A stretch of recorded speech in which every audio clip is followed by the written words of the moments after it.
Striker pose. Swag, drippy, click, striker pose. What's good, guys? What's popping? It's your homegirl, Chanetsa, and I am here with none other than the special, the gorgeous, the beautiful. Lay it on me, girl. I'm joking. What's good? I'm good. How are you? How are you doing, our Rangers? It's so great to see you again. We are back at it, having fun, ready for the next conversation. Right, back again and again and again. And this time we are coming to you live and in action in a studio vibe. Guys, don't we look so good? Doesn't it look so good? The glow, Doesn't her hour look like up. we're stepping up, it's getting expensive. So yeah, no, I'm playing. But yeah, today is gonna be a little bit of a different episode, and I'm gonna let Vera tell you why. So today we wanted to kind of get a view from like society. We wanted to talk to the average, because we're in Zimbabwe, yes, the average Zimbabweans, talk to different Zimbabweans, get their different opinions. So for the first time in I think our history, we will not be talking much. You will see us now and at the end. Right, and I don't even think that this is like I feel like this is how things are gonna start being from now on. If you wanna hear from us, we have so many episodes of us speaking. And I just feel like it's time for us to open the floor and give other people a chance to speak on this platform. If you want to see a little bit more from us, go scroll back. There's the episode that came before this one, which is on spirituality. I mean, it's religion versus like sexual health and how it pertains to the religious context. So if you want to see that, we're speaking for about like half an hour. Exactly. So if you want to see that, go check that out. And you can also check out our Twitter space that Jordan hosts every other Friday. So just make sure you check out our Twitter handles and then you follow us, and then you can check out the different Twitter spaces that we'll have where, yes, we will then be back to do all the talking that you might miss. Right. So yeah, we are gonna go and hear from people within the community because, as you know, sexual health is a pressing topic that I don't think a lot of people are willing to talk about. So let's get into it. Yes, let's find out what they have to say. What sweeties? What's popping? How's it going? How are you guys doing? Yes. We out here in the streets of Harare, and we are filming with some random people, some randos. Yes. Might be someone you know, might be someone you don't know. So yeah, we're just gonna be asking some questions. Yes, and we're hoping that people be open to speaking to us because people get real scared out in these streets from about sex. Right. So fingers crossed. Yes. We're crossing our fingers. And we're Fingers crossed. That's what fingers crossed means. So we have to cross. So you guys get it. So yeah, we're gonna do this. I hope you guys stick around for this. Exactly. Right. Let's go. Let's do this.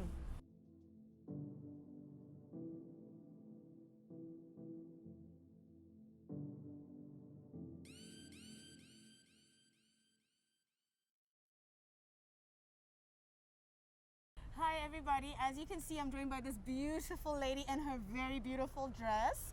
And I just want to ask you one question. At what age do you think, or if you have children, at what age are you going to start to teach them about contraceptives and about sexual health?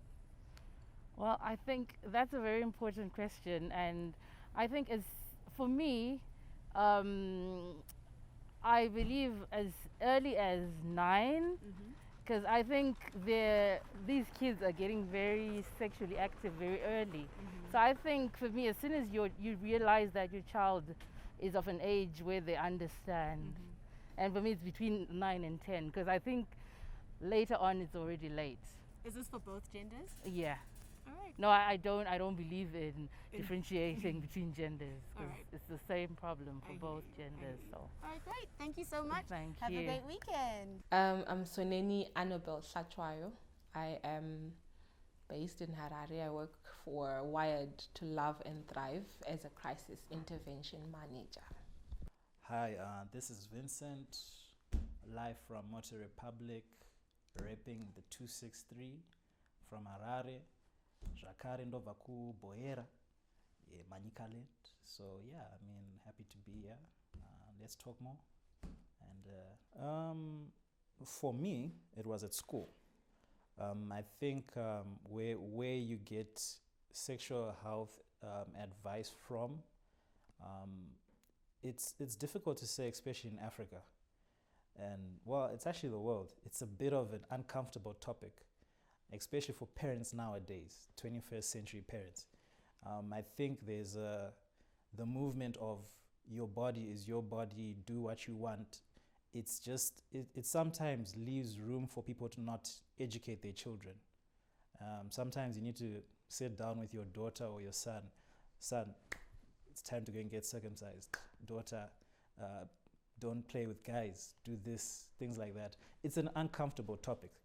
And I think for Africans, sometimes we tend to miss it or we tend to skip it, which is why I think back in the days it was good. I mean, usually girls, you'd be taken kumusha, moto unganidzwa, then you'd be taught these things. Men, same thing. But nowadays, there's that gap where that's not happening. Everyone is just left to just assume and do what they think, which I think it's not the way. Where is like the first place that you encountered talks about like sexual health or just sex in general? You can start, bro. I think the first place I encountered that was high school. You know, we used to have life skills lessons, and you know they'd talk about sex, and yeah, that's just where it all started. What kind of things would they talk about? You know, they'll talk about why we shouldn't do it first of all, because we were still in school, and they'll talk about what happens when you do have sex. You know, the repercussions and all that stuff. Growing up, information that I got, there wasn't much talk about this. When I'm in late 80s, 90s baby, so sexual talk was a taboo, much like it still kind of is, but back then it was worse. So most of the information that we got, if it was in class, in school, with social studies or whatever, there would just be a little drop of a topic about the stuff, and it wasn't. The teachers were uncomfortable talking about it. Our parents never talked about it, and as a result, most of the information that we got growing up was mainly from TV, and TV distorts things. TV is there just to sell.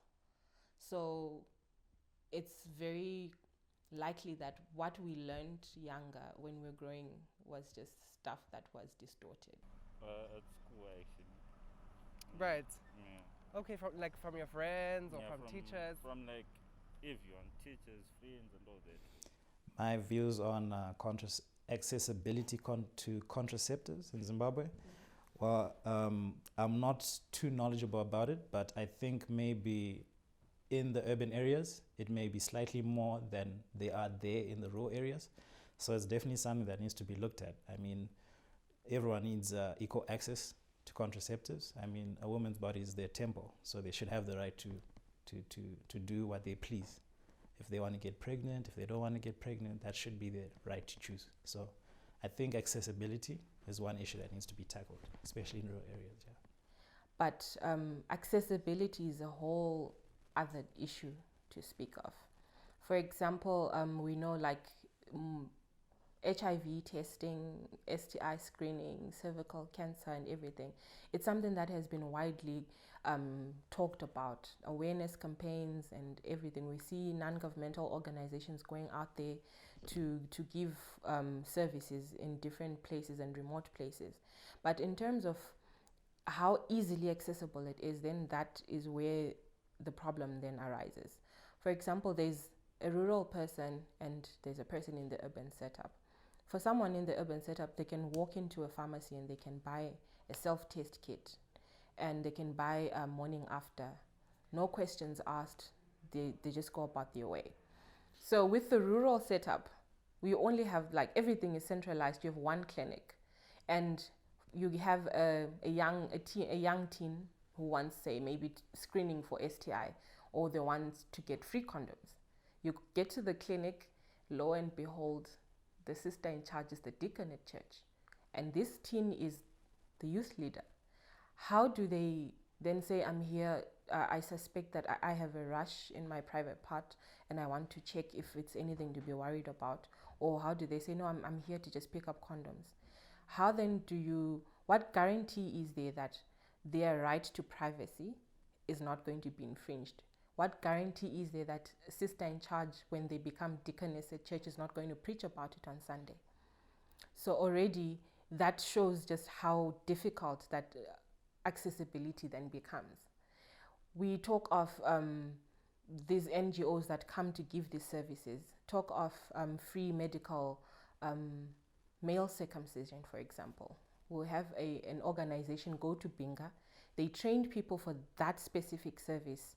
They say to people, we're going to be circumcising people for the next 2 weeks. So that already, that means if you want to get circumcised, you have to be in that area in those 2 weeks.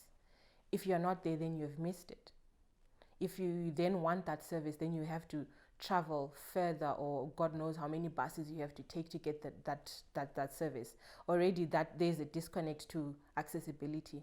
The sexual health services that are being provided in Zimbabwe are there. I think we are okay, but we do have room to do better. Like I said, it's an issue of accessibility in most cases. Where is it that sexual health services are being provided more, and where are we still at a deficit? If you go to most districts in Zimbabwe, you'll find that usually you're not too far away from a place that provides sexual health services. But I think if it can be more decentralized to certain areas, and if more people can get access, I think we do stand to gain from doing that. So I think it's an issue of accessibility. We need to do more on that. Good or bad experiences with contraceptions in the past. I've used before, but I didn't have any effects. Maybe other than weight gain, but I can't fully subscribe it to that contraception, because also you're growing up and your body's just changing. So I wouldn't say 100% it was that. Well, I don't know if there's good or bad. I think it's mostly an awareness thing for yourself, especially in Africa, where you have a lot of sexually health aligned problems or illnesses, HIV, sexual transmitted diseases in Africa specifically. It's just good to be more aware of those things that will help you to avoid those things. So, yeah, use condoms. Yeah, I actually do think that, it is important for teens to... No, I also think it's important because without the knowledge, then you won't be able to make the right decision. So, right. Exactly. So if you need to know more about it to actually understand, so that you'll be able to make the decision of using it or not. And you should know the risks as well. Right. When you were in school, were people having sex? Not that I know of, but then probably, yeah. Not that you know of. What school did you of. go to? I don't know. And you, when you were in school, did you know people that were having sex? It was just rumors, but I know that my friends weren't having sex yet, because they weren't ready for it. Okay, guys, so apparently no one has sex in schools. What do I think about giving teens access to contraceptives? I mean, it's a double-edged sword. It's good and it's bad at the same time. Number one, why it's good. It's good that if they do decide to partake in those activities, there is protection. There's a safety mechanism that's in place. But at the same time, it's like you are sort of tempted, or it's like an invitation to try. So it's a double-edged sword, It's like if you go into a bathroom and you see condoms there, you start thinking about it, and then you're like, Aribo, let's just try. Yeah. Whereas if they are not there, maybe you'd try and avoid it, because the possibility of a health scare may deter you from doing it. So yeah, it's a two-way thing. I think it's a two-way street. So our society has made us believe that contraception and promiscuity go hand in hand. I'm modern. I've accepted that our times are changing. Much unlike our parents back then who thought that if you are using contraception, if you're wearing skirts, if you're wearing red lipstick, then that means you're promiscuous. I don't subscribe to that. If you're using contraception, that means you have chosen to say, you've chosen your health, you've chosen your safety. So I don't think so. Do I think promiscuity and sexual contraceptives go hand in hand?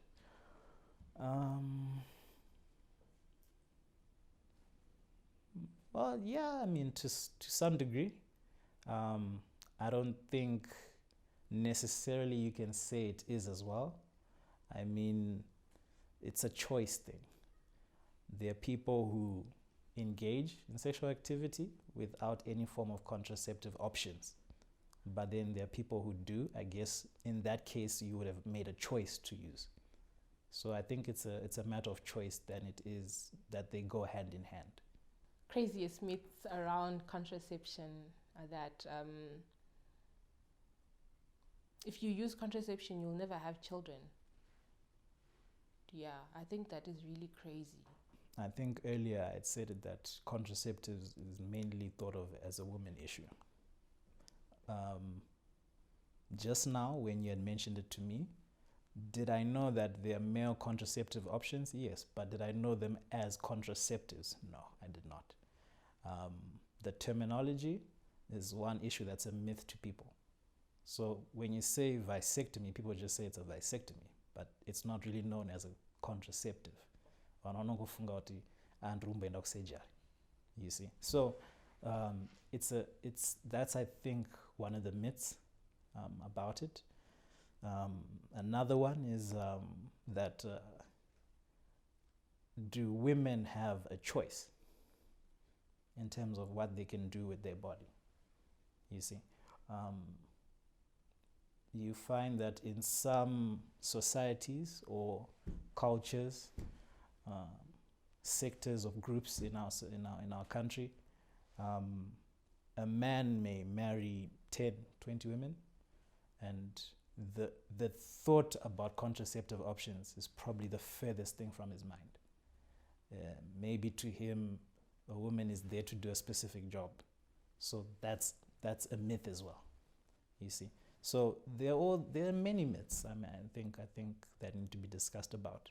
So yeah. Am I teaching young people in my space about contraception? I'm a deputy parent. I take care of 2 of my siblings, so yes, definitely, yes. Well, the honest truth, am I teaching kids about sexual health? No.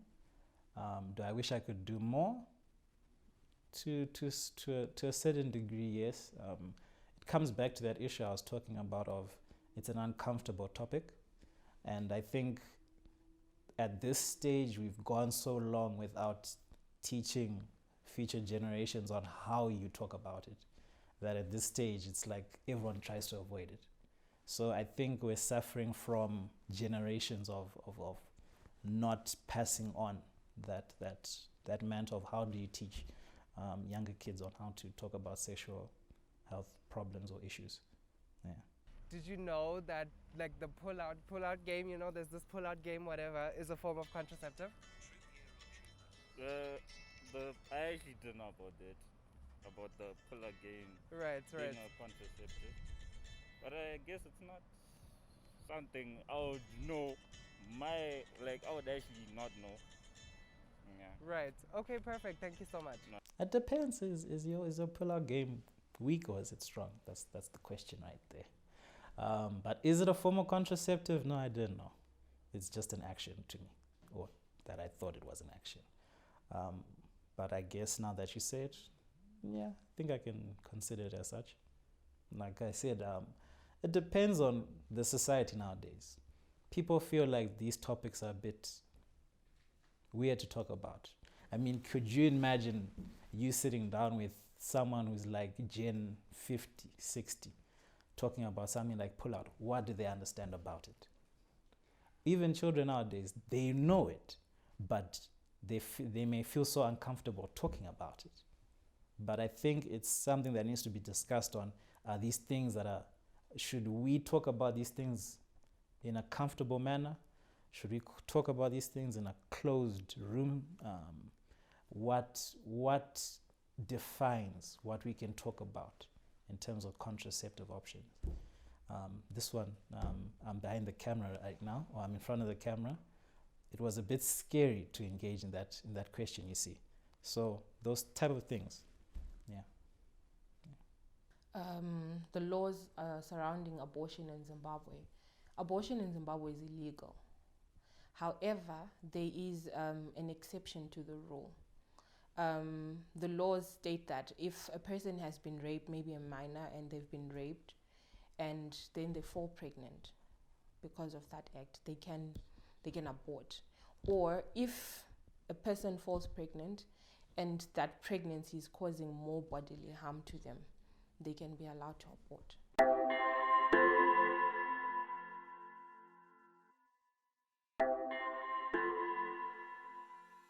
That was cute. That was a really great episode. Right. I think one of the main things that I did notice was that we had a lot of males that were very free to speak.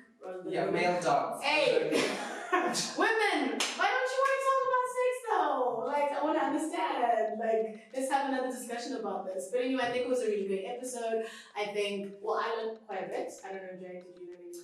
I have a learning deficiency. I mean, I have problems. Whatever, I'm joking. I learned quite a bit. I did learn a bit. I think I love to hear what people have to say. I love to hear what I was going to say the audience. There's no audience. But the community, I love to hear what people have to say. I think that it's nice. It's nice to get a little bit of an insight into what other people are thinking. You know, we've spoken a lot, you know, in our past episodes. So if you want to hear what we have to say, there's a whole season 1 and a few episodes in the Influence series where we spoke quite a bit. Yes. But besides that, yeah, if you guys like this new format, please let us know. Yes, put some comments in the description. If you want to find out more about the different options you have for contraceptives, make sure that you follow at Find My Method on Twitter. They have so much information that you can get. You can even DM them, guys. Just slide right into those DMs and know your different options. It's not just about condom and the pill. Right, and if you would also like to know more about abortion options for you in your country, in your region, there is a site called Safe to Choose. You can also find them on social media at Safe to Choose, and they will give you different options to where you can get a safe abortion, regardless of the laws in your country. You know, rather do it safely. Yes, definitely. So yeah, guys, I hope that we see you guys on the next one. Yes, follow us on Instagram, Facebook, Twitter. Our details are somewhere on the screen. Right, yeah. Like Oh, yeah. on our eyes. Oh, yeah, on my kneecap. Anyways. The jar. Yeah, and make sure you subscribe, comment, and we will see you in the next episode. We love you. I know. I'm joking. Bye.